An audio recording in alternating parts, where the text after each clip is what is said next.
حاجه جات تشوفي السي التمر دايز من الدرب. والله عميها ليك اختي الباربه قاومي عافاك. اول مره نشوف بنانه دايره عقلها.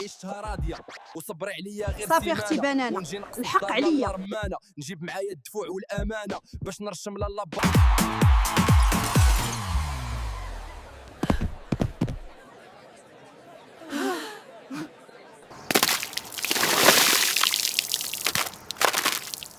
ومالا هادي عاوتاني، راه غير كنا ناشطين وطايرين في السما. ها انتم شاهدين ما درت ليها والو، طاحت بوحدها.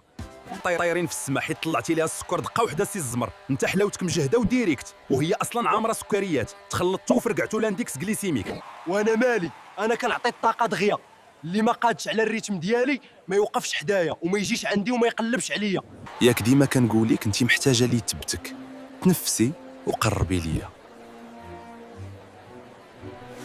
راه الدهون الصحيه ديالي غتحبس هاد الروينه اللي وقعات ليك. حسيت براسي غنتفرقع. شكرا السي لافوكا، رديتي فيا الروح وعتقتيني.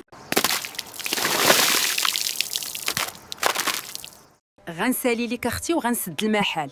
باغيه ندوز نشوف لاله رمانه. هي غتصاوبي لشي وحده في بناتها في الدار؟ بقاو ليا غير هذوك المشعكات نديبلاصا عندهم، ولكن غنصاوب لهم الضربه نيت اللي عمرهم ينساوها. اش واقعه البصيله؟ قولي. والو، غير حصلت بنانه كتهضر مع السي الحامض وفهمت باللي عنده شي علاقه مع الباربه، والقضيه فيها الفيتامين سي والامتصاص. كتبان دريويشه ديك الباربه. ونزيدك فاش كانت رمانه في السبوع مشات للحفله ديال دليلي حال مشبوهه ودارت فضيحه هي وسي التمر. عندهم الزهر لاله رمانه ما حصلاتهمش. الا ما حصلاتهم لاله رمانه انا غادي نقولها ليها نكمل الاجر باش تعلم تهبطني فيها شويه الارض. البوعويدي اللي كانت كتفوح علينا به راه مات.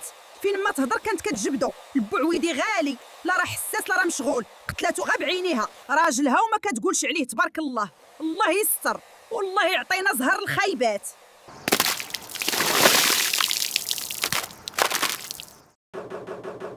واش هذا وقت التعناب؟ اليوم رمانه دير بك خل التفاح. عندك تصحابي راسك ما درتي والو غتفلتي منها. قال الشاعر: وما نيل الفيتامينات بالتمني ولكن تأخذ الدنيا تعنابا.